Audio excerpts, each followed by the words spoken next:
Let's try it again. Can anyone hear me this time?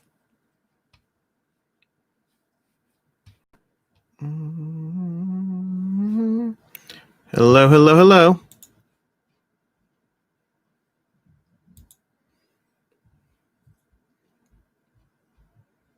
Nothing? Nothing at all? Nothing at all? No, there we go. We got sound this time. Excellent.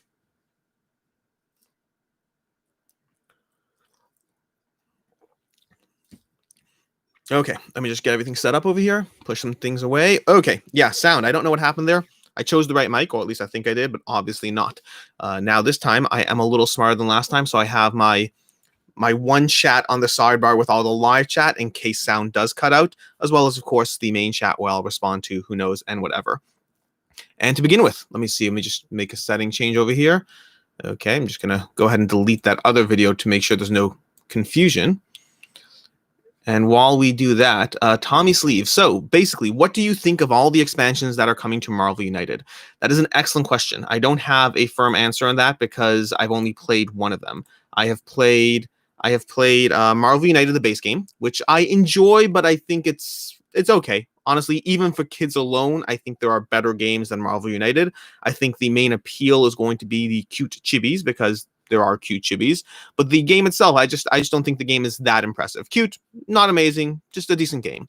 Once you throw in I've played the Loki expansion with the trader mechanic. I already liked it a lot more with that alone. So I already think it was a significantly better experience once you throw that in. I have not had the opportunity to try the overwhelming amounts of expansions there are. I have seen the gigantic stack that Katan put out a picture of all the expansions, which I'll be getting. So I'm excited. My biggest disappointment with that game is still the fact, not even to do with the gameplay, it's just the fact that the heroes feel so underwhelmingly the same. There are differences in their symbols and whatnot, and they have a few key cards that are different or whatnot, but at the end of the day, they're not differentiated enough that I appreciate them. So it's okay. Marvel United is not one that I'm let down by, but nor one that I'm particularly excited about. We have Jia Chun. What do you think of Vitalas games? I'll let you know when I play them. I currently own 3. I own Lisboa, I own Escape Plan, and I own one more. What do I own? The Gallerist. And I hope to be playing the Gallerist shortly. So we'll see how that goes. I need to read the rules. I know my wife wants to play it. One of our friends wants to play it. So I do plan on getting the Gallerist to the table. It's just, lots and lots of unplayed games, always having to make decisions. And it's a heavy game. It's hard to pull out that rule book and really understand to grok everything that's going on there. So I hope to play them, but I'm not there yet myself. Then we have, what do we have? What is your favorite, JR Panama? What is your favorite worker placement game? So nowadays my answer is going to be Lost Ruins of Arnak and Dune Imperium. I have really been enjoying the combination of deck building and worker placement together in a game, and I think those are likely to be my favorite. I'd have to, every once in a while on these live Q&As, I get these questions, what's my favorite genre of X or Y? And it's always a hard one because I don't mentally know all my 200 games and the 250 plus games that and all the genres they fit in. So yeah, it's probably Lost Ruins of Arnak as of right now. Then we have Mr. Scronjon. Morning, Alex. I'm wondering about your favorite games with a good sense of progression. Do you have a video like that? Or is that maybe too broad a term idea? If you can give me an example of a game you feel has a good sense of progression, and I'll come back to it as I hit that. I'm not entirely sure what you have in mind, and I'd rather answer it with what you have in mind. JR Panama, what is your first impression of Alter Quest? I'll let you know when I play it. Overall, it's set up on my table. I just have had a whole bunch of other games that I've been trying to get to the table. I've been playing a lot of Etherfields, and some of these big box games I'm playing a lot of because they require a lot of play to fully give it a review. Sometimes you can play a game for 3 hours and you're good. Get 2-3 sessions in, 3 hours, boom, you can give a review. Other times you need to play a lot more. So Etherfields I've had to spend 10 plus hours playing to give a review on. Kingdom Rush, I'm a good 4 or 5 hours in. I just filmed my review. It was probably more than that. I played the first few scenarios and I played them all again, probably like 6 hours in on Kingdom Rush. And I just filmed my review last night of that. That'll be going up Saturday. ISS Vanguard took a ton of time. So there's a lot of games that are taking up my time. Alter Quest is set up on my table, read the rules, and I haven't actually started playing it yet, unfortunately. Indra, what do you think of future Unmatched Marvel expansion?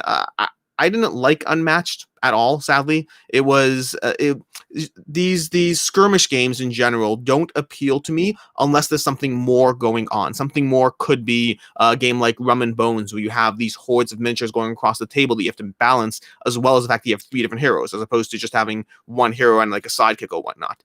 Games like Super Fantasy Brawl I love because of the fact that they give you they give you objectives. So the objectives drive the game, in my opinion. And so that I like. Plain skirmish games where you're just pinging back and forth, while there, of course, is strategy and this and that and the other, speaking for myself, I haven't enjoyed them quite as much. Yogi Bears, oh no, I missed a minute because I had it on the other video. How many beanies are you ordering in the post-Xmas sale? None. My wife makes the beanies, which is why I wear them. I put one on for the video. I knew I would get a whole bunch of comments asking about, Jesse and the duck and Quackalope and coughing, all that. That being said, I like the beanie, and so they will occasionally show up in other videos. It's not my go-to look, not by a long shot, but it's certainly, this is my go-to beanie, so to speak. But yeah, so that will be that. Daniel Wong, what game is he talking about? I was talking about Marvel United, which I guess you may have figured out by now. Alexander Mel, who normally wins when you play games, you or Arena? It depends on the game. There are games like Dominion where she likes to go on and on about how she just goes for gold and winning, and I go for these immense combos and try to build things up, and then she ultimately wins the game. I would say that's a common trend in any game that has engine building. She often wins because she's more focused on winning, and I'm more focused on the enjoyment of my engine. So in those styles of games, she wins. In other games, I can pull up my stats and my win rate, but there's actually a particular reason I don't want to pull up my stats right now. You'll see that in an upcoming video I have coming up with her, where it helps to not know my stats. Well, spoiler, but she and I have a video coming, or 2 videos coming, where not knowing our stats is part of the video. So I can't pull it up, but it's not a immediately obvious answer. Bart Van Dam, which 2021 Kickstarter are you looking forward to the most right now? So there's a few things that I really want to do on the channel that I just haven't had time for, and I plan on getting to them as time goes on. And those are going to be upcoming Kickstarters, like really tracking them heavily, as well as late pledges. Those are the 2 things I really want to start tracking a lot more on the channel, but haven't done so yet. And that's because they take extra time and attention that doesn't currently contribute to what I'm doing. And so I want to, because obviously it always helps to continuously improve the content you're putting out. It always helps to continuously improve the types of information you're doing. If I can become a place to go for upcoming Kickstarters, active Kickstarters, and late pledges, well, it adds to the value of the channel. So, of course, at some point, I plan on doing that. But I don't currently heavily have that in my, wheelhouse of things. So in terms of 2021 Kickstarters, what do I have coming up? I believe here, so actually, this is a good one. I actually could answer that. The one that I'm currently the most looking forward to is probably Kingdom Rush, because they posted in their last update that they're going to have another Kickstarter coming, and I have really been enjoying that game a lot more. Like, I was hyped about it already. Again, review coming Saturday, but I was hyped about Kingdom Rush for a while, and games that I'm hyped about can go either way. There's games like not Blitzkrieg, like, what's it, Reichbusters. Games like Reichbusters. Reichbusters is a game that I was incredibly excited for and was let down by, and that can happen. And Kingdom Rush was a game I was incredibly excited for and was not let down by, and I'm excited for it still. So I'm looking forward to their next Kickstarter as of right now. Indra, what game is on your table right now? That's going to be 3 answers. 3 answers we have. Four answers. This is the nature of having a gaming table with multiple surfaces, so I could have a whole bunch of games set up on the table. I have Ultra Quest set up on my dining room table on one side. I have Either Fields set up on my coffee table, where I play a lot more solo and for the channel. I have Kingdom Rush set up on my coffee table on another surface, and then I have Quad Heroes set up on a coffee table on another surface. That's because Kingdom Rush I'm still playing, Either Fields I'm still playing, Ultra Quest I want to get to the table, and then Quad Heroes I'm about to do a review for later today, which I'll see when it's going up, but they also have another Kickstarter coming, so I'm excited about that one too. Jeffrey Scott, have you played any AEG games? Yes, I have. Lost Ruins of Arnak, Under Falling Skies are going to be the most recent. Then obviously there's Through the Ages is a great game. I used to, Galaxy Truckers CGE. Oh, AEG. Whoops, I've been replying with CGE games. AEG. Yes, I don't remember offhand which ones I have. I've played Thunderstone Quest. I've played Space Base. Neither of those are still in my collection. I've played that Village one, Guildhall. Guildhall I've played, not in my collection anymore. It's a good game. These are all good games to a degree that I just didn't end up keeping. I'd have to think what else they have. Trains, I played and kept for a while and got rid of. By the way, almost all of these games, all 3 of those games I mentioned, 4 of those games are games that I kept for a while and then got rid of. And so I'm sure there's a lot more. I'm not thinking of them offhand. The AEG game I'm most looking forward to is going to be Dead Reckoning. Dead Reckoning, the Kickstarter. That was a blast of a game. I'm super excited for that one. Tony Shen, I'm struggling whether I should back Vanguard or not. I feel like it deviated from a board game towards a physical PC game. Tony, you're not alone. I feel the same way. That is a game that I wondered to a large extent whether it would be better as a PC game. The problem is I just probably wouldn't play it if it were a PC game. I still appreciate the tactile nature of board games, even when it comes at the cost of the streamlinedness of the experience. There are many games that will fall into this category. Gloomhaven will fall into the category for sure as well. Gloomhaven is so epic and sprawling and hard to get to the table that it might just be better as a PC game. And yet I have no interest in playing the actual PC game that they have. I only want to play it as a physical game. So I don't disagree. I think it likely is a game that is better as a PC game in theory. In practice, for myself, I like the board game. Daniel Wong, if you could do a collab with another board gamer influencer, who would be your pick? Rodney Smith. Rodney Smith, almost certainly. See, here's the thing. There's an interesting balance of content creators out there and how it works, which is and this is something I talked about in the past. I think I talked about it on the Weekly Quack, the podcast I have with Quacklope, where ideally you want people at the same level as your channel. You don't want that imbalance of power. You don't want to be, if I'm collaborating with the Dice Tower, which I'm happy to do, there's an inherent imbalance of power because of the size of their audience. I like to work with equals. It makes me feel more, well, like equals. It doesn't make me feel like I'm leeching off their audience or that they could control how the show goes. I just want to feel like we're two people who like talking about board games, and an imbalance of power will change that. So in general, the people I have been collaborating with and will continue to be collaborating with are going to be mid-sized channels, so to speak. You know, not lower sized channels, which, I mean, as much as I wish I could collaborate with everyone, collaborating with a channel that has 50 subscribers is not the most ideal thing to do. Ideally, I would like to. Practically speaking, it's hard when you have limited time. So, but I have been collaborating with smaller channels for sure. Anyone, if you have, a few thousand subscribers, I don't really care exactly where you are. I just like people in this space, and I want to do videos with people in this space because it's fun. Why not? I just did a video with Jeremy Howard. I have more collaborations coming up. I'm excited about people in this space and the hobby. The reason I picked Rodney Smith is because Rodney Smith is the one exception to that imbalance of power aspect. He comes across as so genuinely nice, and I've had conversations with him in the past where he comes across as genuinely nice, genuinely the nicest person on planet Earth. Forget board games. Rodney Smith is incredible. And so he is the one person who represents that imbalance of power aspect, who I still just want to hang out and talk about games. And also, I particularly like the fact that his content, there are other people who do this as well, but I have really appreciated when Rodney Smith puts out a video that is talking about a topic in the hobby, something that is not purely, here's a review, here's a how to play, but here's a subject that people aren't talking about. And so, yeah, I would love to collaborate with Rodney Smith. Let's see. Button Polyps. I think I messed up your name last time. When can we expect Other Fields versus ISIS Vanguard? What do you like most about Vanguard? What made it a back for you? That video is going up Wednesday. I have a play this, not that, with Other Fields versus ISIS Vanguard. It is I really enjoyed it, honestly. It gave me a bit of a more of a format for how I do play this, not that. Also, how I set up the table. So I plan on doing a few more play this, not that's, and seeing how they do. I'm going to have one shortly for Zombicide Black Plague versus Cthulhu Death May Die, which technically is the second video I ever did on this channel, but I kind of want to redo it and give it justice, both with time changing my perspective to a degree, and also my content, production quality being significantly better, my format being more refined, and so I want to redo that video. I'm going to have a bunch of them coming.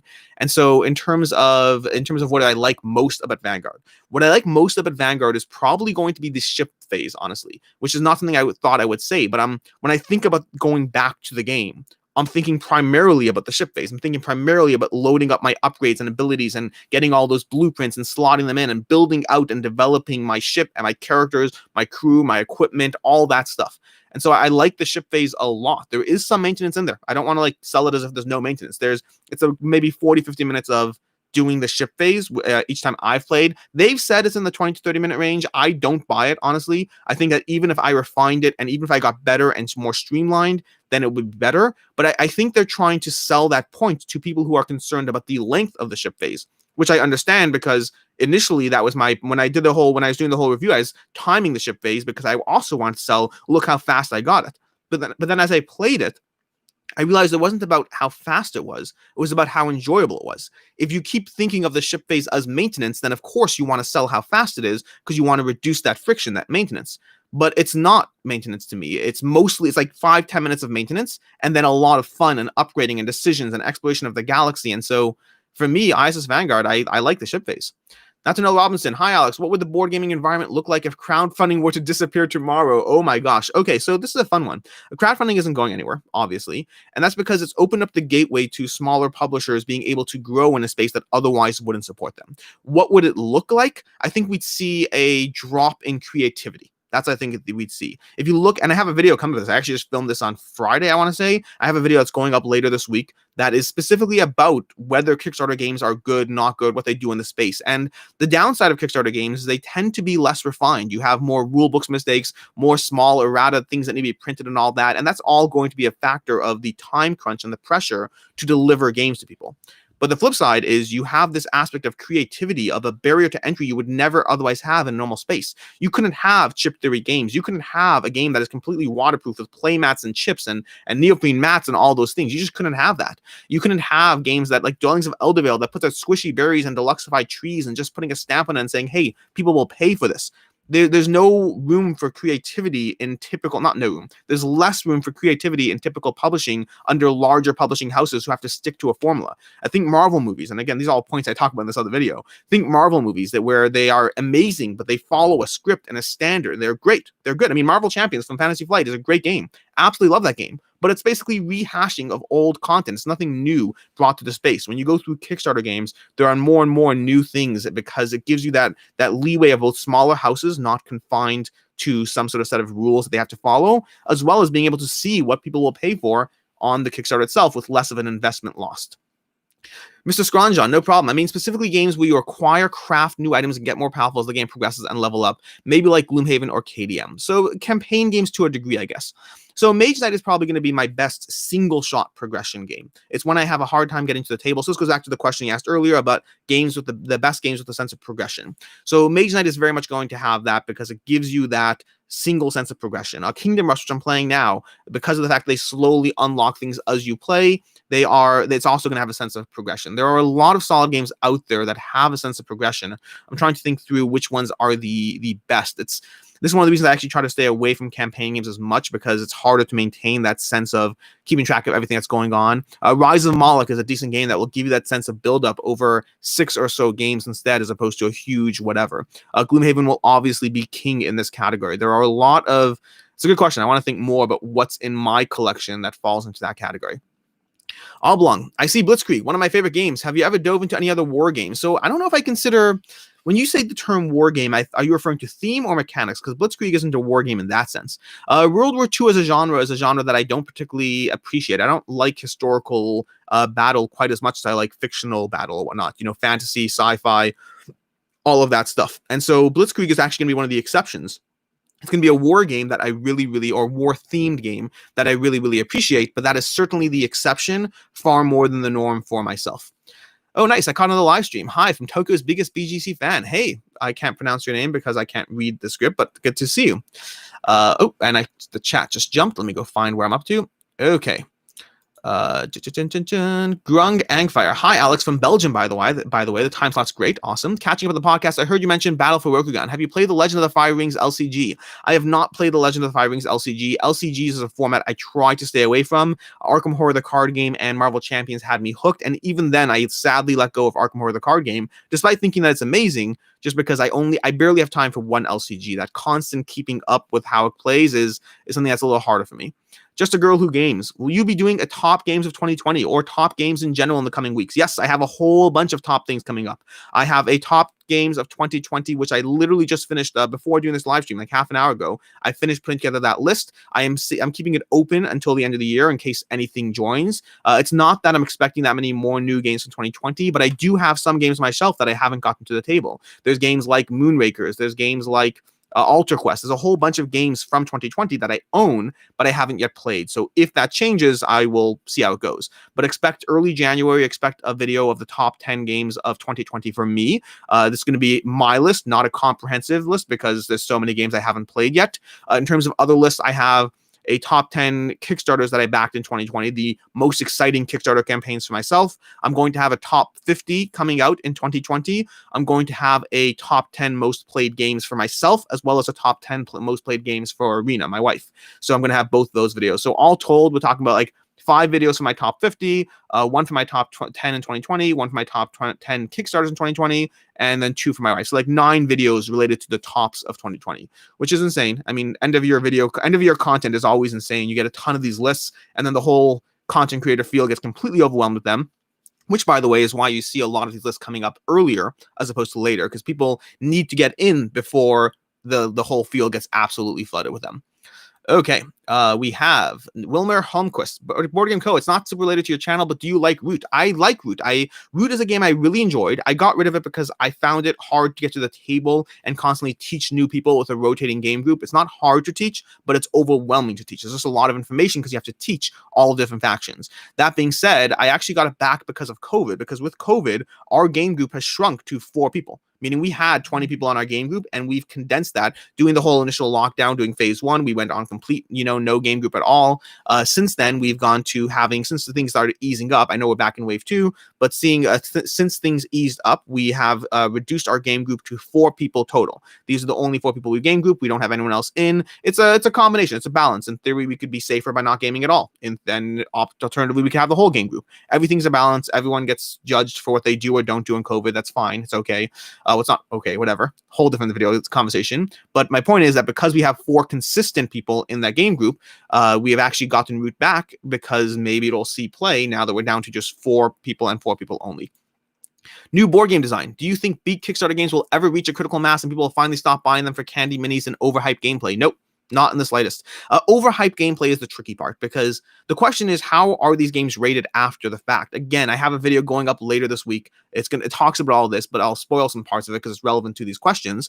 But what percentage of games do you think are, it's going to be less fun for you when you watch that video, but whatever. What percentage of games do you think are on Board Game Geek that are Kickstarter? And the answer, by the way, is 8%. 8% of the games on Board Game Geek are Kickstarter games. What percentage of the games in the top 100 are Kickstarter games? The answer is 26%, meaning a significantly higher portion of games than should statistically be are rated highly on Board Game Geek. That's because some of them are overhyped gameplay. Many of them are amazing games that then get picked up, that get turned into things. Kickstarter allows for a great degree of innovation, allows for a great degree of garbage, for sure. It allows for games that aren't streamlined and require second editions to make them better or improved. I mean, Gloomhaven's an amazing game, but it's on what, the 3rd edition now? Like they had 2 Kickstarters, they've had reprints.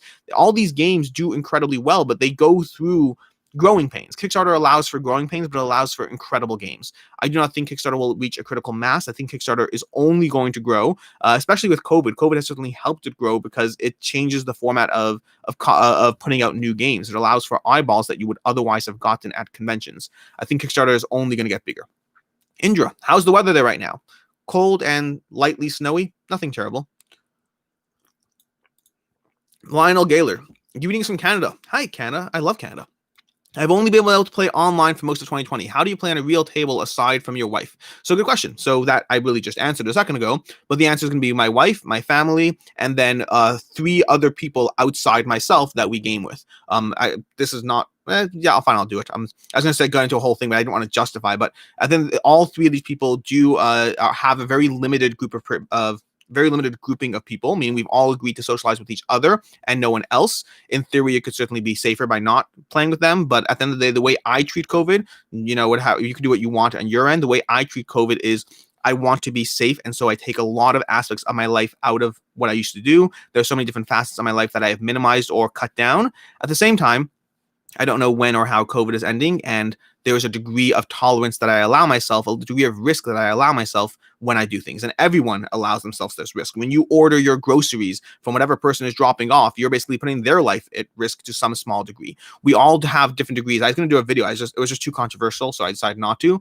But COVID is the new religion in the sense that we tend to judge people who aren't doing exactly what we do. My level of risk is perfect. Anyone who's, more safe is just being an extreme paranoid person, and anyone who's less safe is putting everyone's lives in danger, which is the same idea as religion. Religion has that same aspect of anyone who's more religious than I am is a religious nut, and anyone who's less religious is a blasphemer and whatever. COVID does have that aspect where we tend to feel we ourselves are perfect, and anyone else is not perfect. Everyone's going to have their different degrees of what they do and don't do. It is a hard line as to when it's completely not acceptable, when it's, their own tolerance. It's a complicated subject, but yeah, that's basically that. Okay. Have you played Either Fields by the book? Have you added more and more house rules to make it more fun for you? So I did this in my review of Either Fields. I talked about it already.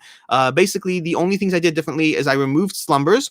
I removed slumbers from the game. Not removed. I minimized the degree to which I engage in the slumbers, and I don't use the board. I think the only thing I house ruled was slumbers, actually. The other things were I used the printed rules on Board Game Geek as opposed to the official rule book. I haven't even finished the main rule book. And then I've used I have not used the board. But the only house rule I've done is eliminating slumbers to a degree. Don Liang, are you able to play Bass Birmingham? I can't wait for your video about this game. Hi from Malaysia. I've played one of the brasses, the original one, whichever one. I can't remember which one's the original, Birmingham or Lancashire. I think Lancashire is the original. That's the one I've played. I have not played Birmingham yet. Verino, I'm interested in your thought about the fact that many big reviewers such as Dice Tower make so many mistakes doing the lives games that their opinion on a game may be wrong due to that. Welcome to reviewing board games. Every single board game reviewer will make mistakes. We are just as vulnerable as the rest of society, and there's no, if anything more so, we have so many more games coming through our hands, so many more opportunities to make mistakes. Could it completely invalidate their opinion of a game? Possibly. More often than not, it won't. More often than not, things that completely invalidate, like when I play a game that is so drastically different from what I expect to experience, I'll look things up online. But at the end of the day, board game reviewers are people. We make mistakes, and there's this degree of gatekeeping that I see. They shut up and sit down when they did their whole review of Either Fields, and they missed a rule, which I disagree with their opinion, but that's their opinion versus mine. But they missed a rule, and they got a lot of flack for that. I'm like, it didn't likely change their outcome of the game, first of all. And secondly is if you gatekeep reviewers to the point that if you make a mistake, how dare you put out a review, you're going to have no reviews. Everyone is a person. Everyone makes mistakes. People who are reviewing hundreds of games, there will be mistakes in some of their videos.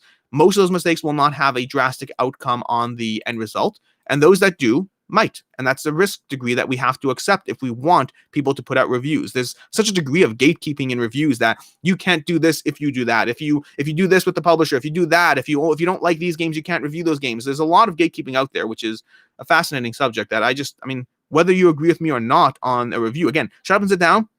I completely disagree with the review of Either Fields. I think they trashed that game. I am personally offended that he said in the comments, I have never been so happy. I might be paraphrasing. He said something along the lines of he enjoyed trashing that game. That I have a problem with. But everything else, I don't care. You do you review a game all you want. We all have our audiences, our ways we do things. I'm fine with people making mistakes in reviews. Let's see. We have Lionel Gallard, Warp's Edge versus Under Falling Skies. I want to play Warp's Edge. I don't have it yet, so I haven't played that one. But Under Falling Skies, I love. Nasser, I see 51st State on your shelf. Do you enjoy that more than Imperial Settlers? I haven't played either of these. I have played the original 51st State. I have played the follow-up, whatever it was, not the Empires of the North, the other one. Oh, no, I have played Imperial Settlers. Imperial Settlers I've played, and I've played 51st State, the original. I haven't played 51st State Master Set or Empires of the North. Both of those I want to play because I enjoyed both 51st State and Imperial Settlers. Neither one ended up staying in my collection, but I enjoyed them both. Evil Lamertink, do you have suggestions how to best learn how to play a complicated game? I'm trying to learn through trial and struggle. I do have a video coming up, both how to learn games and how to teach games. Those are ones that I don't know when they'll go up because I take the subject so seriously that I really want to do them justice. And so I don't know exactly when they'll go up. I don't have anything specific about a complicated game like Twilight Struggle. I would say in general, setting up a game on a table is usually a starting point and looking for player aids. That Twilight Struggle rulebook is written with a degree of format to it that is hard to comprehend. Tommy Sleeve, do you know anything about the Gears of War card game that's coming? Nope, not in the slightest. I knew there was a Gears of War board game. I didn't even hear of the Gears of War card game. Nalian Arma, thoughts on the Games Workshop board games like Blackstone Fortress? I haven't played any of them recently. I just got the Games Workshop game I just got was the Beast World or Beast Vault or something like that. That's the skirmish game. I've heard enough good things that I decided to give that whole, I think it's Shadespire, a whole bunch of games in that genre. I got a few of those to give those a shot. I don't know when they'll hit the table. They're just added to the backlog of games that I need to play.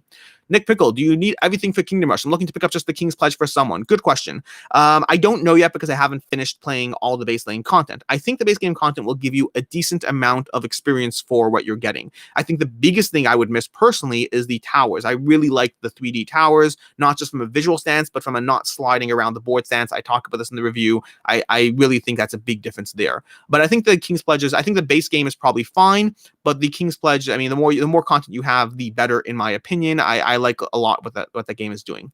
Anthony Vasquez, Alex, I'm getting Tainted Grail next month. I think you are too. I am. And I'm pretty excited about it, even though I heard it's going to be tough. Which campaign game are you looking forward to the most? So first of all, this goes back to a video I have coming up about house rules in board games, when I'm okay with them, when I'm not okay with them. But I have heard, I don't remember the exact rule, but I heard something about for the menhirs in Tainted Grail, if you extend their range by 1, it removes the grindiness from the game a lot. And I plan on doing that. Just like in Either Fields, if I'm looking for a narrative-based game, I want the mechanics and story in place. I want the mechanics in place so it's a game, but I don't want it to be grindy. I'd rather a shorter game that is less grindy than a longer epic campaign that is more grindy. So look into that. As far as what campaign game are you looking forward to the most? Right now, possibly ISS Vanguard. I mean, I'm not hugely into campaign games because I find them harder to table. I like them in theory more in practice, but ISS Vanguard was really solid. And it's weird because it's not my, I don't know if it would break my top 50 because campaign games, this style of narrative game is not my main type of game. But outside of my main type of game, it's a really, really solid game. Mr. Scronjon, well, Rodney is Canadian. How far back in the chat am I? Holy, I don't know how far back I am. I'm pretty back. Okay. Where are we? That's pretty back. Okay, Lionel Gaylor. Collaboration with a big channel could increase your audience, though. By the way, Watch a Play has a huge number of subscribers. No. So, Lionel, yes, Watch a Play does have a huge number of subscribers, and there would be that imbalance. I'm willing to sacrifice that dislike of the imbalance because of who Rodney is. And in terms of would it increase my audience? Yeah, of course. That there is an aspect of being able to capitalize on someone's larger audience that could help. Like I said, if Dice Star reaches out to me and says, hey, we'd love to have you on a top 10, I'm not turning it down. I would love to be in it. But in terms of the collaborations I most look forward to, it wouldn't be that category. The collaborations I most look forward to are other people in the space who are more my size, more just people who are having fun doing their thing. I don't like the power imbalance that comes with a larger audience. It's something I'm willing to do. The same way I'm willing to do anything to, treat it as a business and treat it as a growth, but it's not what comes as naturally to me. Bonds, I'm not even sure what your name is. Sorry. When is Season 2, Zombicide Season 2 expected to arrive? Will it compare it against Cthulhu after? Is Zombicide Season 2 against Cthulhu? I'll have to play Zombicide Season 2. I don't know when it's actually coming yet, but once I play it, we'll see how it goes out. Evil Lamalink, one maybe odd questions. Are games from Kickstarter often trademarked? I'm developing a game and might want to add it to Kickstarter and cannot find a conclusive answer on the internet for this. I don't know enough about the subject to answer with any form of certainty. I will say that being concerned about people copying your game is generally an overstated fear. It's usually pretty rare. Benjamin Heal is ISS Vanguard question. In your opinion, is it still better value to get the Kickstarter with potentially $100 Canadian shipping, being potentially not Canadian friendly, than waiting for retail? So I think so. Yes. I'm not certain because it depends on the price in retail in Canada. The question is, ask yourself for Either Fields, for Nemesis, for Tainted Grail. What are the price points of those games in Canada after the fact? And then compare that to what you actually get out of it. I believe the content you're getting is likely better for the price point, even with the shipping. Is it $100 Canadian? I thought it was like $50 Canadian, or are you talking about going all in? So I still think it's a better deal, but I'm not certain. Lionel Gallagher, are you okay with those huge boxes? I won't buy games with giant boxes. Yes, I am totally okay with huge boxes. There is a downside in the sense that it's harder to get them to the table. The larger the box, the more the content and the harder it is to table it, but it's certainly not a deal breaker for me. Some of my favorite games are in huge boxes. Super Fantasy Brawl right there, that is so much fun, although that box is oversized.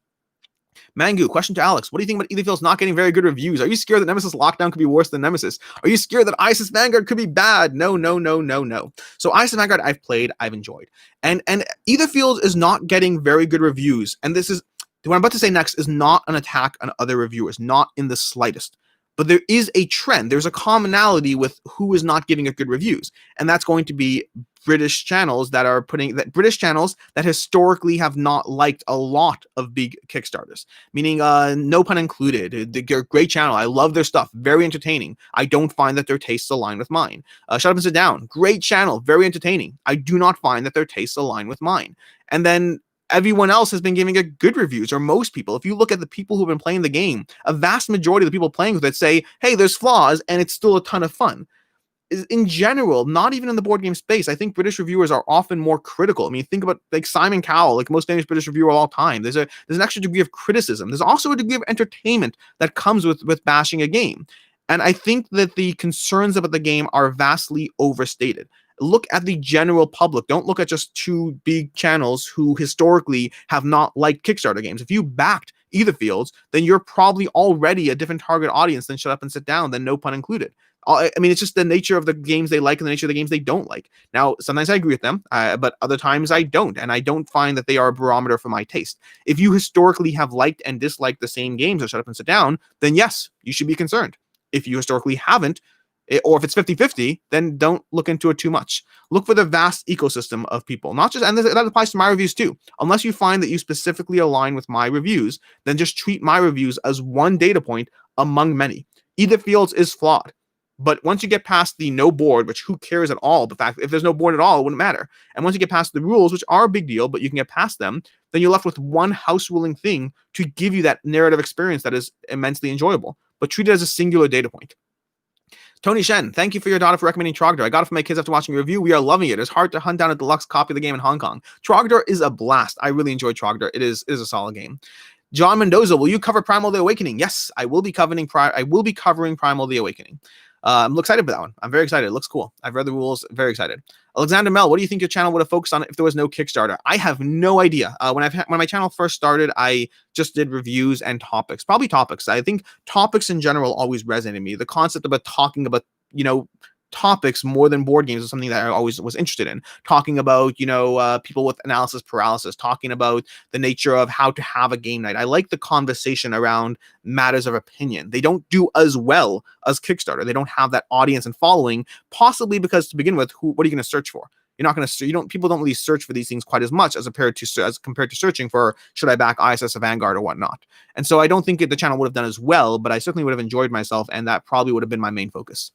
Verno, what would you do if you had a game and wanted to go on Kickstarter? When and how to start? Thanks for the conversation. So that is a very, very hard to answer question in a short form. There's a lot of things to do to get your game on Kickstarter. Start with building community. If you put your game on Kickstarter and you don't have a fan base, going after your game, you're already doing it wrong. You need to have a community that is going to be interested in your game, a Facebook group, a Discord, something that is helping build up the hype well before Kickstarter launches.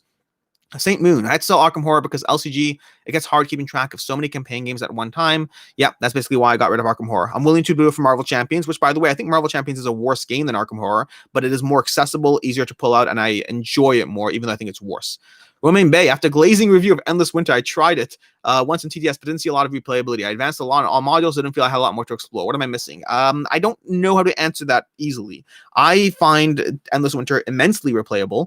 I generally, when I've played the game, I generally do well on like 2 or 3 of the modules and then okay on the others. And so picking and choosing where to push a little further is fun. Picking and choosing the various cards that come out and how to build out your combos is fun. Obviously, if you back the Kickstarter, there's a lot of expansions as well, which can add to the variability. I felt it was pretty variable, but I can certainly see if you didn't feel it was variable after one play, I don't know if that's going to change that much for you. I think it was, but each their own. St. Moon, need top 10 guilty pleasures. That's a good list. I think I started a list at one point of a top 10 games that are like guilty pleasures, because there are some games that I shouldn't enjoy, but I do, or I shouldn't enjoy as much as I do, but I do. I don't think I ever finished it, but at some point I have a lot of lists.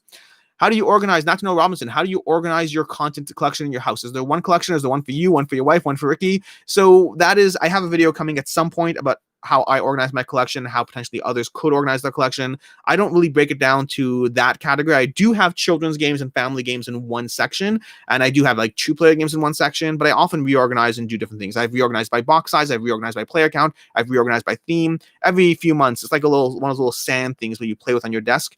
Every few months, I'll go ahead and reorganize my collection because I just find it soothing. Yogi Bear, if you stop backing games today, how many games would arrive at your door in the next year? The next year is a hard one to answer, but I'd probably have a good 50, 60 Kickstarters coming at some point. I don't know the exact number outstanding, but it's not small, and it's only gotten larger since I've done this channel. The nature of doing the content is I'm aware of more Kickstarters. I back more Kickstarters. There's more of an incentive to get a Kickstarter that I might have otherwise waited for, because now I can do an unboxing, a review, all that stuff. So it has changed how I back content, not in a way that is particularly bothersome to me, but certainly in a way that is slightly more expensive to me. Double G, hi Alex, quick question. How do you yourself learn the rules of a game? Do you read the whole rulebook and playtest yourself? Learning the rules is the hardest part for me to get into game. Usually, it's going to vary by game. Usually I read the rules twice, and if on the first playthrough I didn't get a good idea, first read through I didn't get a good idea, then the second time I'll read it with the game set up on the table. That is usually the way I do it. I don't often play games solo unless it's a cooperative game. Cooperative games I'm willing to play solo to help with the learning. Competitive games, I don't want to give myself that extra edge. I already have enough of an edge because I've read the rulebook twice. And then sometimes I'll look at videos, but I find I prefer rulebooks to videos myself.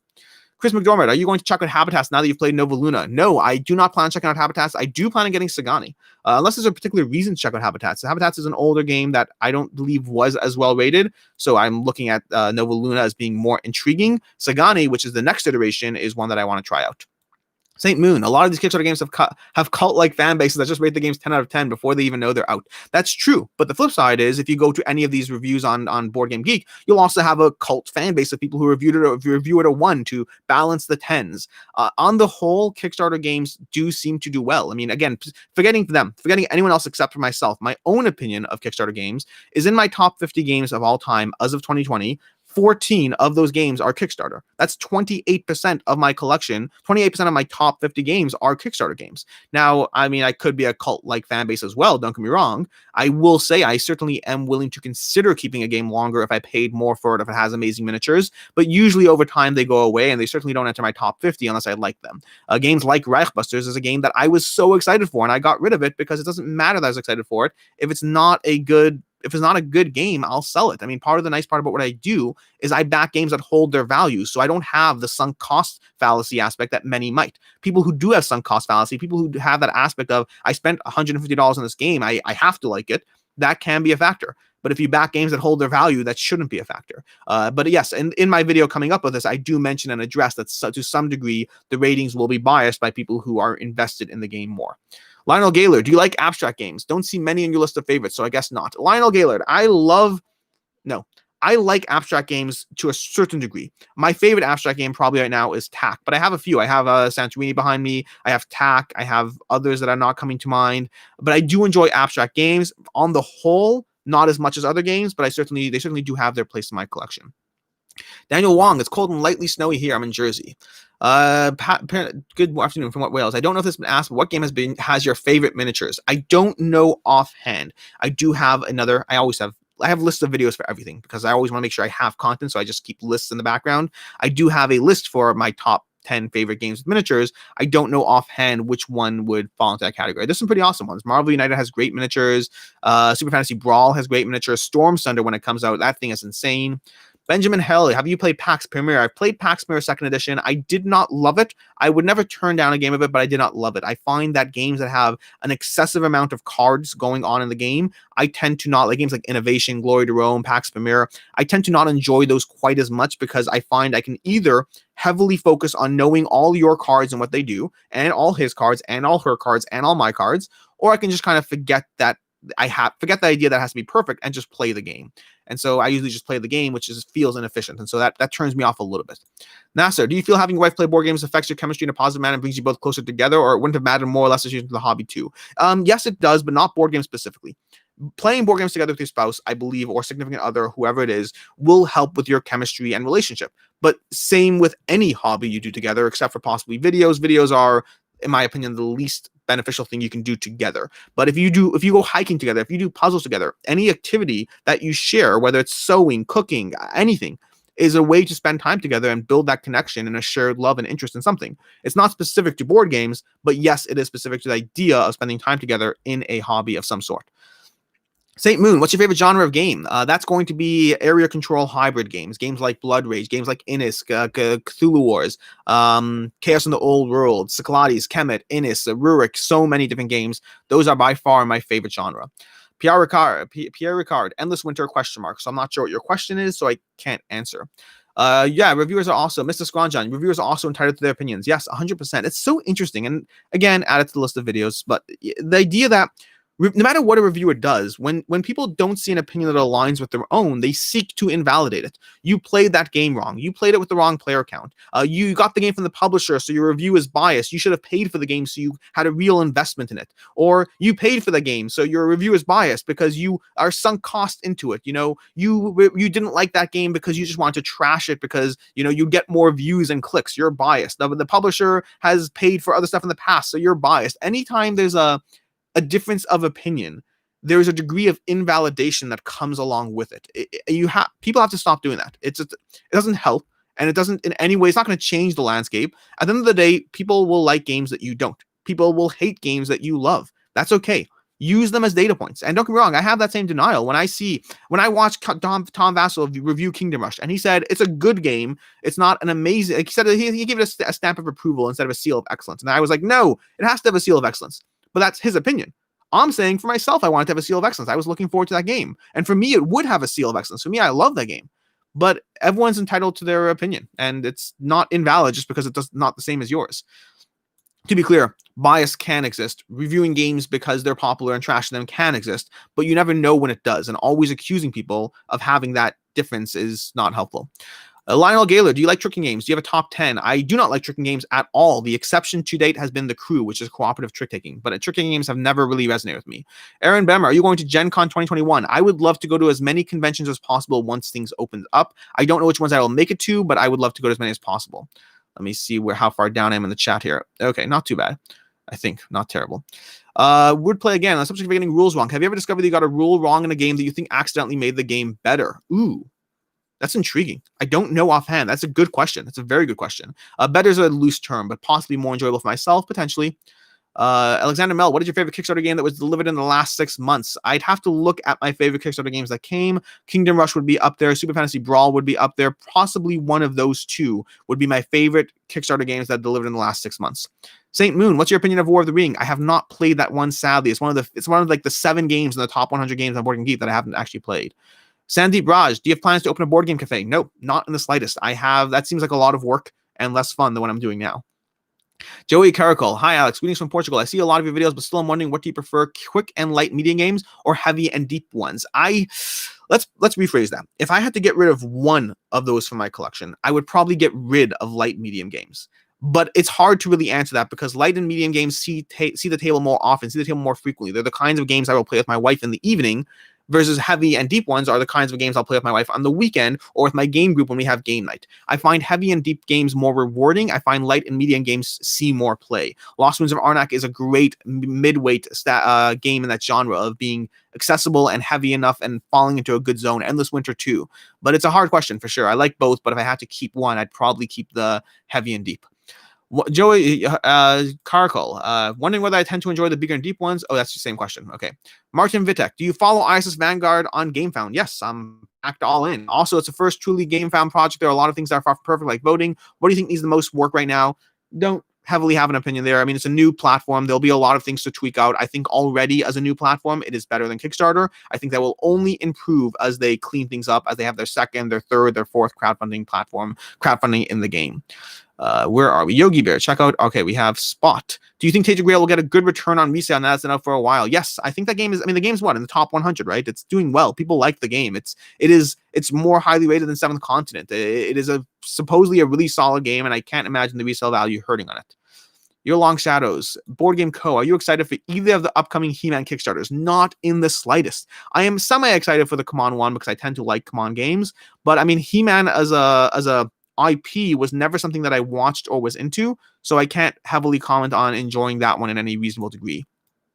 About Tainted Grail, do you think that the minis are essential? I know that you haven't played it yet, but do you think they took enough time on board to be a good buy in terms of gameplay? So I can tell you for ISS Vanguard and for either fields, I do not think they are essential, at least the extra minis, but I do think Tainted Grail, I mean, I don't know anything about Tainted Grail. I haven't played it. I would check out other people's opinions. I'm sure, I would assume it's in the same genre of being not particularly essential. Nathaniel Robinson, have you considered purchasing a 3D printer to enhance your gaming experience? Funny you ask. I have looked online this morning to purchase a 3D gaming printer, and that's primarily going to be because of Kingdom Rush, actually. There's always been times here and there where I want the benefit of a 3D printer. It's infrequent enough that I've never gone to the trouble of actually getting one, but I am always tempted. If you have a good recommendation for a 3D printer that I should get, let me know. I might be in the market for one right now. DF, why do you think some rulebooks are so terrible? Amazed me that some publishers prefer. Someone should start a company like the Autonomous Factory, but will only write rulebooks. So that's why people like Paul Grogan from Gaming Rules, great, amazing channel, incredibly clear rulebooks. There's a reason why he's becoming more popular, more well-known, and more just as a name in the space. And that's because when you have your own game, you're blind to the fact that other people don't know what's going on in that game. You're blind to the fact that there's a whole audience of people that don't know the full backstory that exists out there. And so it is definitely a blind spot in games, just like liking your own game too, for that matter. So rulebooks, I think over time will get better. It will become a default thing more and more, a default expectation that your rulebook has been vetted by insert famous name here. The same way we have rules by Watch It Played stamped on games, the same way we have game trays, I think rule books in general will see more of a trend towards seeing big names associated. Your Long Shadows, I'm becoming a bigger and bigger fan of MIDI add-on boxes. Let's avoid the extra cost and shipping and storage room. Sure, I guess. Yogi Bear, yeah, all these whining Brits. They're not whining Brits. They have a different standard of criticism that they apply to games, and that's fair. There's going to be an audience of people. I mean, their criticisms aren't wrong. To be very clear, either fields, the fact that you shouldn't use the board, have to find a different rule book, and are skipping an entire phase of the game, that is egregious. It happens to be that I love the game despite that, but I can hardly say that they're whining Brits. They are people who have a reasonable complaint against the game, and for them, that invalidates the enjoyment of the game. For myself, it does not. There's a different standard applied there, and I can't fault anyone who doesn't want to try either fields when I say, hey, when I and many others have said, skip the slumbers. By the way, there are people who say the slumbers are enjoyable, so there's also those opinions as well. But it's a tough one. Eric LaPlanta, you're the most grounded and connected reviewer out there. Keep up the good work. Thank you, Eric. I appreciate it. Your Long Shadows. If you're British, actually obligated to spill the tea. Saint Moon. Quackle did make a really good video, but him just buying everything Shut Up and Sit Down recommended and slowly realizing his taste in games wasn't like theirs. Yeah, it's a running joke with Quackle, with Jesse and I. Both of us went through the same experience. Both of us found Shut Up and Sit Down immensely entertaining, and then over time found that our ratio of sharing tastes was less than 50-50, meaning it's less than just pure chance. And that's fine. I find them immensely entertaining. I think they're a tremendous asset to the hobby, and I don't share my taste in games with them. That's okay. They're immensely entertaining to watch. I go to Dice Tower far more if I want to get a more balanced, flat opinion of the game. I go to Shut Up and Sit Down if I want an entertaining video about the game that will probably inform me to some degree whether it's a game for me, but not because of their final opinion, but rather because of the things they sold or didn't sell. Mangu, I think you remember not loving Nemesis too much. I did not play Nemesis, unfortunately. Oh, I hear what you're saying. Okay. But being very optimistic about Lockdown. So that was Quacklope's opinion, which I guess the fact that we're being confused is expected at this point. Quacklope is the one who did not love Nemesis a lot, but liked not Lockdown more. I don't know why that is. You can ask him.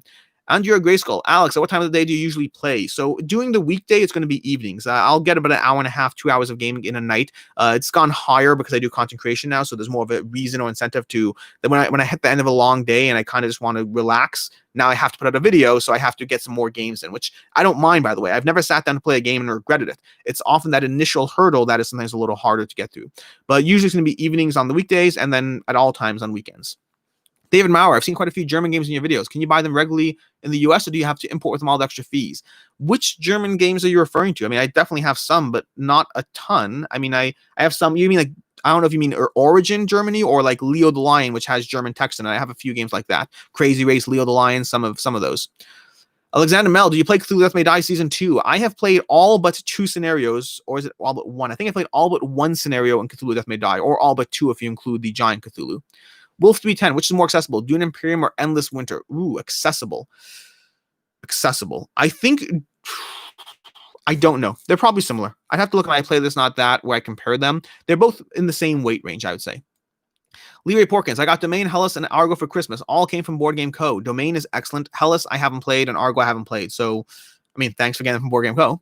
Carlos Alberto, hey, Alex, Merry Christmas. If you could buy only one game between Dune Imperium, Lost Ruins of Arnak, which one would it be and why? Lost Ruins of Arnak. I like Dune Imperium a lot. Lost Ruins of Arnak, I think, plays better at 2, which is already going to be a good reason. I think it's prettier. I think it's easier to teach, more accessible in general. I think Dune Imperium is a solid game. Do not get me wrong. But I prefer Lost Ruins of Arnak. Okay, John Edwards, just starting out with either fields, hadn't thought of ditching the board. I don't think I've not Monopoly with a games board. I'll have to watch your review now. So I saw so many different people who were cutting up their board that I was like, I don't understand why this board is so essential. This board kind of feels like one of those Kickstarters where they're like, and here's a board if you want it, but you certainly don't need it. The board, I mean, I guess the structure, to know the structure of where the cards go, it could be helpful. For myself, I didn't find that a problem at all. And I just literally just set up on the table and just ignored the board. I didn't cut the board. I didn't do anything. It's really, really easy. Okay.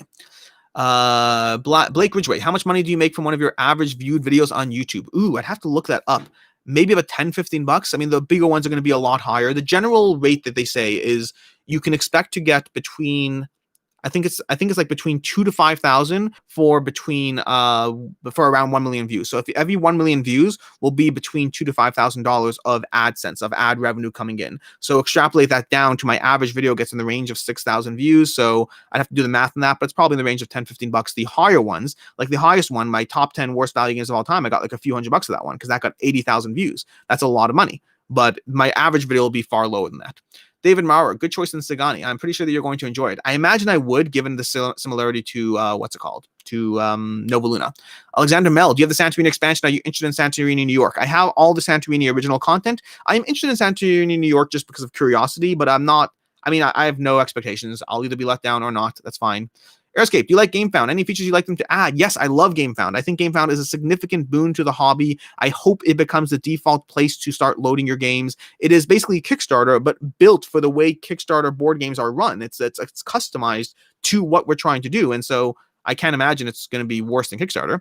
Mangu, did you play Human Punishment? No, I want to play Human Punishment. I have not played it yet. David Maurer, +1 on Human Punishment. Again, now I want to play it more. Thanks, guys. Fernando, have you played Arcadia Quest? What do you think? I did not like Arcadia. That's not true.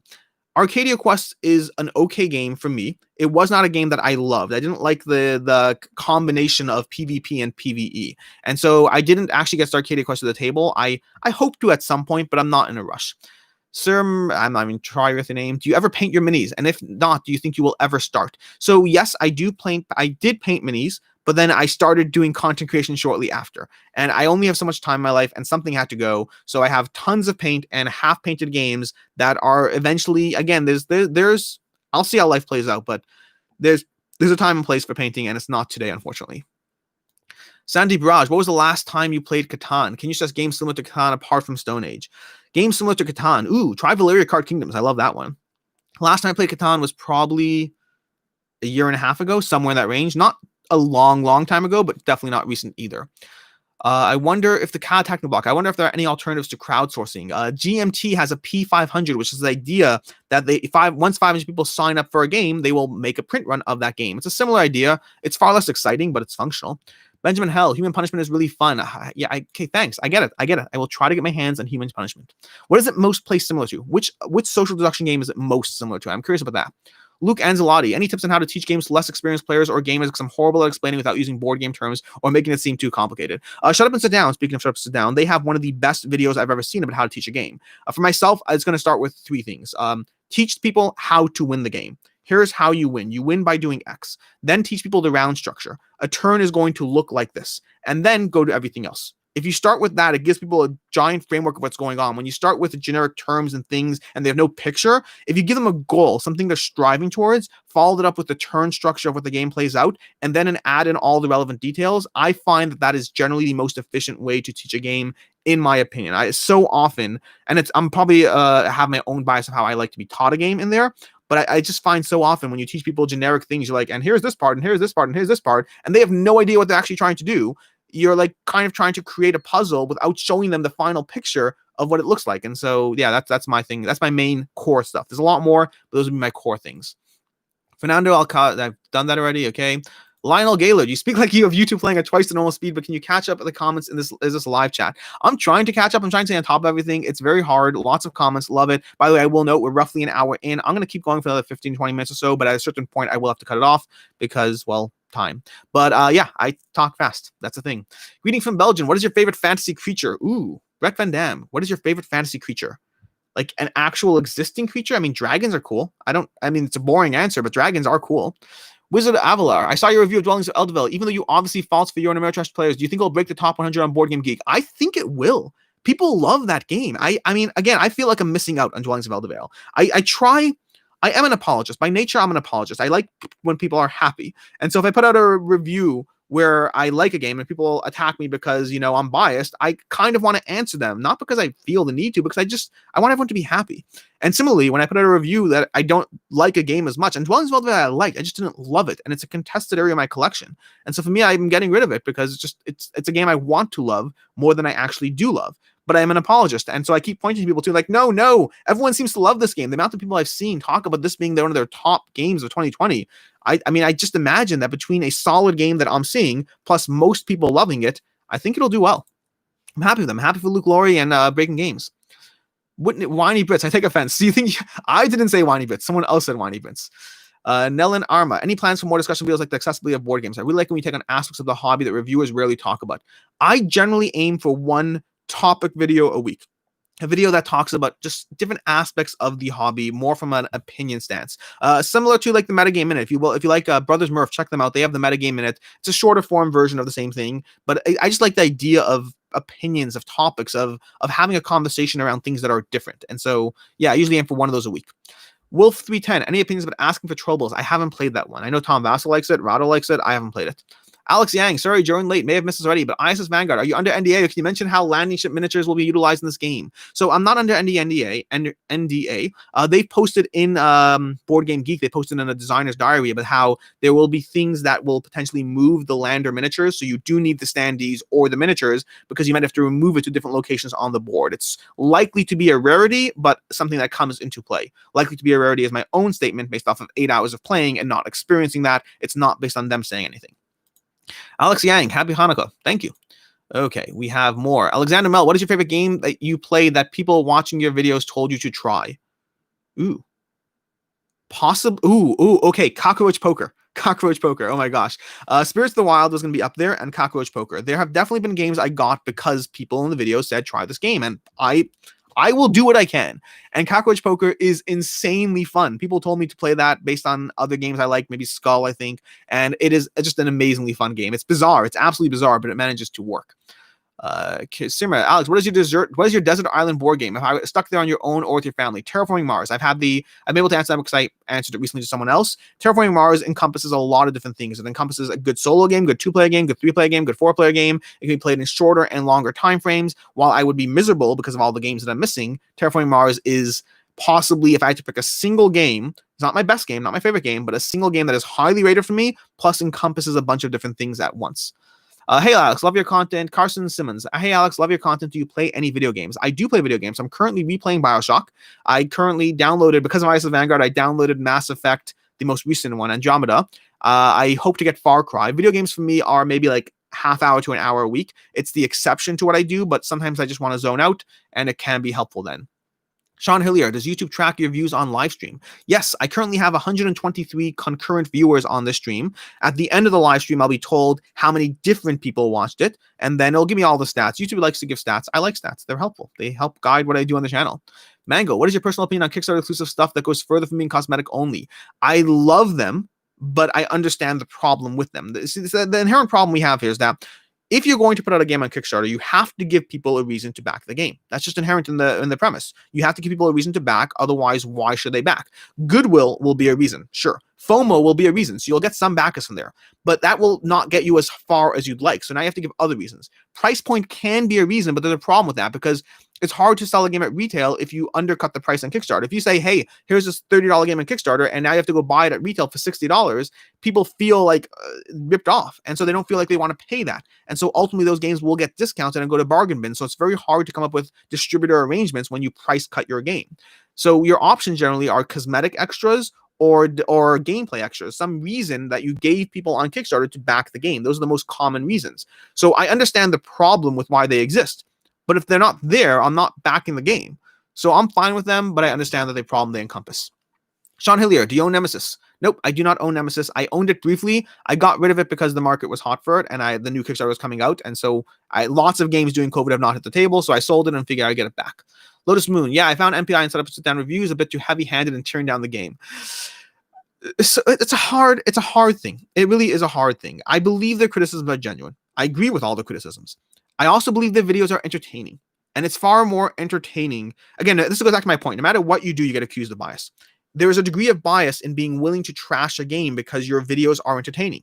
There's a degree of bias in me saying I like the game because, hey, they'll keep sending me more prototypes. There is always bias in whatever type of content you do, and that is going to be a problem. But people who accuse you of one bias or the other don't recognize that there's no matter what you do, there's going to be bias. You just have to find the people that you trust their voice the most, that their voice resonates the most with you, and use those people, multiple people, a group of people. Use like 3, 4, 5 reviewers as your core focus as to whether you should get a game, or you go by the general audience, or just look at the specific points in those reviews and see how you want. It's a hard conversation.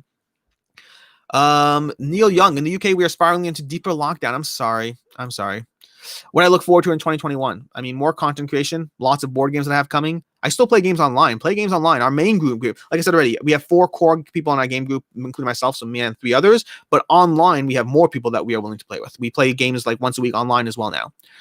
Yes, lead with context first when teaching a game. Agreed. Thank you. Jim B, I appreciate all the work you put into videos. Have you ever thought about doing videos on what latest pledge are open and giving update deals and if they're still worth the back? Yes, I do plan on doing those at some point. I need to think through a good format and a system for tracking it all. Like I said, right now I have minimal time as it is, and I'm trying to like shove in a day job, BoardGameCo the company, BoardGameCo the content creation, my family. I'm trying to make it all work. So I do plan on doing it at some point. I don't know exactly when. I do want this to be covering all bases of Kickstarter, upcoming, active, and late pledging. Tom DePries, when do you stop with this YouTube channel? Since I found out I buy even more tabletop games, even if you give good critical advice. I don't stop. I do not stop at all. I'm loving this far too much. Benjamin Hell, I wish GameFound was more unique instead of feeling like Kickstarter 1.5. I mean, what is it exactly that you expect? King of Average covers those videos. So yeah, King of Average did cover some issues with GameFound in ISS, in his ISS video. And I agree with most of them, honestly. I understand why they exist. But I also understand the critiques. There's definitely a desire to say, don't do this thing. Don't do this thing that you could otherwise have drifted away from. Overall, I see far more positive in GameFound, but room for criticism is still there as well. Evil Lamalink, thanks for answering the questions. Don't you need a break? Yes. I find that I often take breaks when people ask me if I need a break. Whew. One additional question. What are your plans for BoardGameCo in 2021? I don't have any specific plans. I'm always trying to do new things with the channel. I'm always trying to add to the content I give, to the style I do. Even things like editing and B-roll are things that will eventually enter the picture. But I don't know when or how or what. I don't know what the next year is going to look like. If you had asked me in 2019 what 2020 would have looked like, I would have failed on all counts, from the rural situation to my own personal life. Everything, I would have completely failed. The Hexy Beast. Hey, dude. Hey, guys. Subscribe to the Hexy Beast on YouTube. He's got his own channel, which you should definitely check out. Dry British humor works better when you can rip into something. That is true. I love British humor. I just don't get value from a review out of it. I mean, some of my favorite authors are British. Terry Pratchett is incredible. The Hitchhiker's Guide to the Galaxy is incredible. British humor is, I mean, Fawlty Tower is insanely good. The British humor is so ridiculously good. I'm a huge fan of that. Lionel Gaylord, you must watch Rado videos. He's very focused on 2-player. Where I lost the chat. I lost the chat. Whoops. Nope. Where are we going here? Completely lost, and now I'm just talking. You must watch Rado's videos. He's very focused on 2-player games. He's a fast talker too. One thing I miss in reviews is ratings that covers all player counts. So that is just ratings that covers all player counts is a hard one. In an ideal world, it would be done. It's just hard to be incredibly comprehensive in a review without losing your audience at the same time. It is a difficult balance. Before you go, I want you to try and pronounce my Welsh username. I can't. It means Welsh Dragon, and thanks for the live chat. So the Welsh username I'm trying to pronounce is Sir Simradreg. I think Simradreg. I don't know what I'm doing here. Yogi Bear, any chance you're going to get a hold of whatever Ryan Locket's next Kickstarter prototype is going to be? I doubt it. I haven't typically been a fan of Ryan Locket's games. I don't dislike them. I'm not the target audience for them. I can't even say I really played them. I played Above and Below once and just wasn't into it, and they just haven't pulled me in. But so yeah, I wouldn't seek that. I wouldn't seek that out because I wouldn't seek out a game to review that isn't something I would want to buy myself. I want to, if I'm going to give a review, I want to give a review as the target audience, not as someone who just plays board games. Alex Yang, Cockroach Poker. Wow, I've never heard this. My family just looked over at me laughing so loud. Yes, Cockroach Poker is delightful. You have to give it 3 or 4 games because it's a little bit of a jump to figuring out exactly how it plays, but it's really solid. Lionel Gaylord, I covered solo stuff on my channel, but I have a scoring system that basically starts with the full scores and remove points for cons. Like I said, subscribe to the Hexy Beast. BoardGameCo, what has been your favorite solo game of 2020? Under Falling Skies, not even a question. Under Falling Skies has blown me away. Tom Deepers, what do you find the time for doing all this? I don't. You push, the answer really is you push everything out of your life that doesn't matter. I don't watch videos or paint miniatures or play video games like I used to. Instead, I have my day job. I have my day job in the morning. I cover all the content I need to. On the weekends, I'll usually film 4 or 5 of the videos that go up throughout the week. It's really just absolute dedication to what I plan on doing and removing all extraneous factors from my life. And then, of course, as well, an incredibly helpful and supportive wife. Okay, I added English. Ori. Thank you, Ori.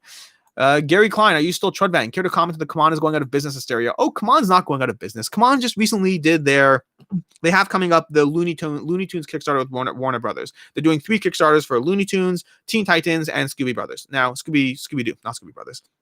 Now, I don't know what's going on with Katan. I don't, but I can tell you this much. I am a what's the word for it? An audience spectator trying to give some vaguest idea of what's going on, as are most of us. We don't know what's going on.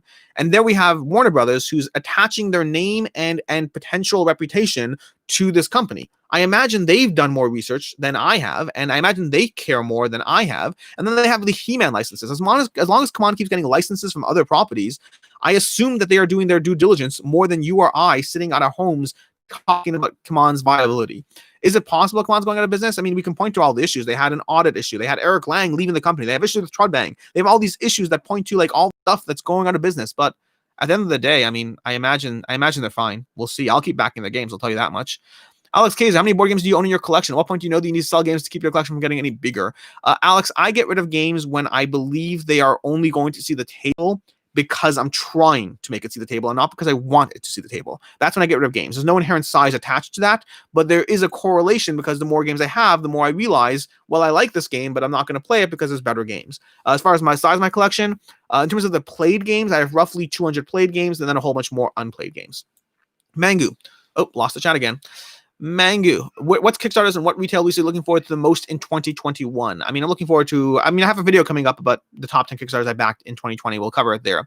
Sean Hilliard, favorite out-of-print game? Offhand, Cthulhu. I mean, not called, Chaos in the Old World is going to be offhand. I'm sure others, but that's just offhand.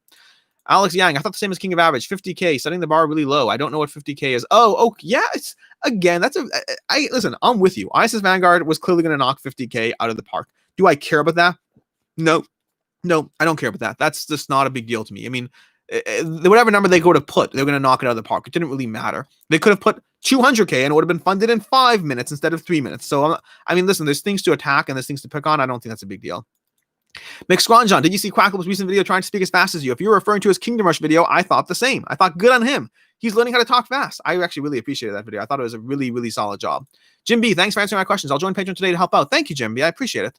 Looking forward to see Lake Pledge videos. Hope you and the family enjoy the holidays. Thank you, Jim. Alex, Ori, Alex Yang, Cockroach Poker is so fun. Yeah, it really is fun. I like Cockroach Poker a lot. Okay, Alex Yang, thank you. Samdrag, we're running down. Oh, we're down to the last few comments, so I will answer these and close it up. The Hexy Beast, Alex, it's pronounced Draglo? I don't know at all. Thanks, Alex. A+ for effort. One more question. Has there ever been a Kickstarter that keeps getting delayed so much that you've canceled your pledge in frustration? Like, you mean like try to get a refund? Not yet. I mean, the longest one I'm waiting on right now is going to be Wild Descent, along with one about the Everrain. Those are going to be the two longest ones. They're pushing it for sure, but in general, I pick Kickstarters that I believe have a higher chance of not having issues. You could live stream painting some minis like Dicebreaker does, maybe even a group stream. So the answer there is yes. At some point, there are a lot of things I would like to double up on, doing content for the channel and enjoying the hobby. Playing long, epic campaign games with an overhead camera and live streaming it would be great. Playing painting miniatures would be great. All these things are things I would love to do. There's always going to be things. This channel is not a static thing in time. I will always try to iterate and grow and add to what value I put out there, because staying still isn't something I want to do. Let's see. CAD Technoblock. We'll see a trend in complete rulebooks published that compile all the rules in the base game and expansions, will also add clarification to those rules. That's a great question. I had an idea a long time ago. I think it's a great idea. For anyone who actually wants to do this, go ahead and do it yourself, because I'm not implementing on it. But I think there's room for a target audience where you have a middleman who sits there and coordinates with publishers to reprint rulebooks, consolidate their rules, have live errata or whatnot, and then you could both have it on an app, so you have the constantly updated app with all the differences or whatever it is, as well as being able to physically order hard copies at any point in time, understanding that you'll get the current copy and there might be errata. I think there's a volume for some sort of middleman coordinating with publishers and constantly having just a resource of updated rules in PDF that you can subscribe to. So I can subscribe to, Blood Rage's rules for $1, and then every time you have to have some sort of fee in place, either for the app itself or the individual rules, but then you'd have a consolidated ideal way to do this stuff. I think there's a market for it. It just takes a lot of work to do this stuff. I mean, there's that app that tries to do stuff like this, but it is what it is. I don't know exactly. That Kingdom Rush video was, JJ Gray, could you talk about how to eliminate the turnover getting apes to the table? For example, reading the rules so you could teach all the steps along the way. I don't know what that question means. What do you mean by eliminate the turnover?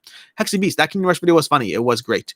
Neil Young, do you think we will say same game found as much as Kickstarter in a year's time? No, I think Kickstarter is a verb at this point. Game found will have to be incredibly successful for us to adjust it to a verb, but it's fine. Sean Hilliard, the speed at which you answer questions is impressive. Thank you. Ivan, 50K funding goal for Ice Vanguard is probably based on minimum printing quantity set by the factory that produces their minis, I think. Could be. Either way, they're going to blow through it. Sean Hilliard, do you guys play Bonanza? I have never played Bonanza. It's one of those games that have missed me by. Paul J, nothing to ask. Just wishing you happy holidays. Happy holidays, Paul J. This is the part where I'm going rapid fire to try to close up all the comments before I call it a day. Eric Matteo, possible, but I agree that's non-issue. There are no stretch goals anyways. Gary Klein, this guy should do the Micro Machine commercials. I've never watched the Micro Machine commercials. I should do that. Alex Yang, by the way, love live stream. Can do this as a weekly permanent videos if you can. So it's not going to be weekly. I don't want to do it weekly just yet because, well, again, time and attention and all that. I try to do them like every 3 weeks or so. There was a longer gap since the last one, but I try every 3 weeks.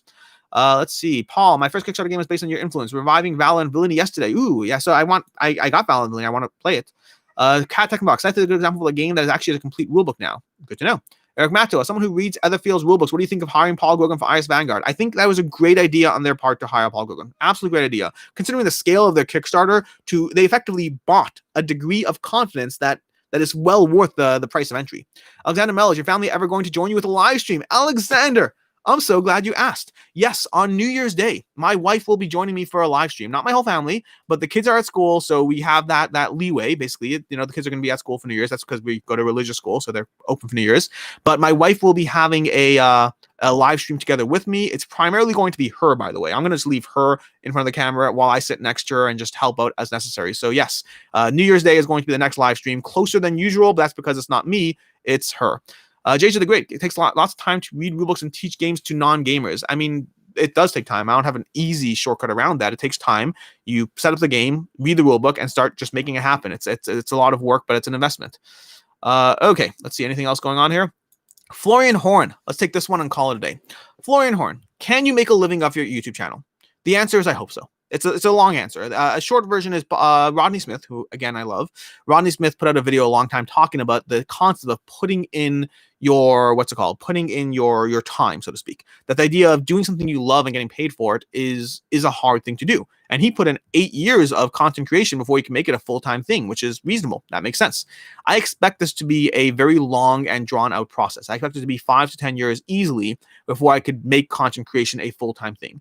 The way to do that is a combination of Patreon, a combination of making money from ads. I'm trying to do it without any publisher money whatsoever. I'm trying to, meaning in an ideal world, I'd rather not have people question the bias aspect or whatnot. So I'm trying to do it without ever taking money from publishers. If I have to take money from publishers to make it a full-time thing, I will do what I need to do because I like this too much. And I like the idea of doing this full-time for the rest of my life. So yes, I will do what I need to do, but it's primarily going to be Patreon and AdSense. I do not expect it to be a short journey. I've been incredibly fortunate to have had an incredibly amazing first year. I'm thrilled to no end, but I do still think it's going to be a 5 to 10 year journey before I can turn around and say, look at that.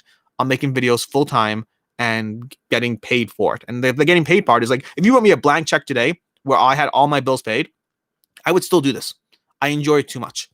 But at the end of the day, there's a real life balance of trying to make everything work. So I don't know exactly what it looks like. I don't know what the future looks like. It might mean starting a second channel and painting miniatures on live stream and playing my games live stream and whatnot. There's definitely a balance there of how to actually build up enough of a support. But I mean, I have a family of 4 and it's not cheap to live. It's not cheap to live. I mean, we're talking about, I'd have to think through what my expenses are, but we're talking about, 80 to 100K a year is what it takes to pay the bills, where I live, and based on having a family of, I have 4 kids. I have a family of 6. So I have a family of 6 and I have to pay the bills. So there's going to be a long journey ahead of us, or ahead of me, us, whatever.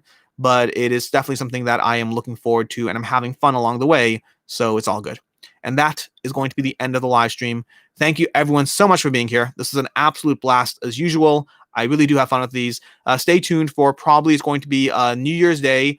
New Year's Day on probably 10 a.m. Eastern Standard Time is going to be, my wife's going to be here and doing her own live stream, answering your questions with me just being around for moral support or whatnot. Hopefully moral support, but we'll see how it goes.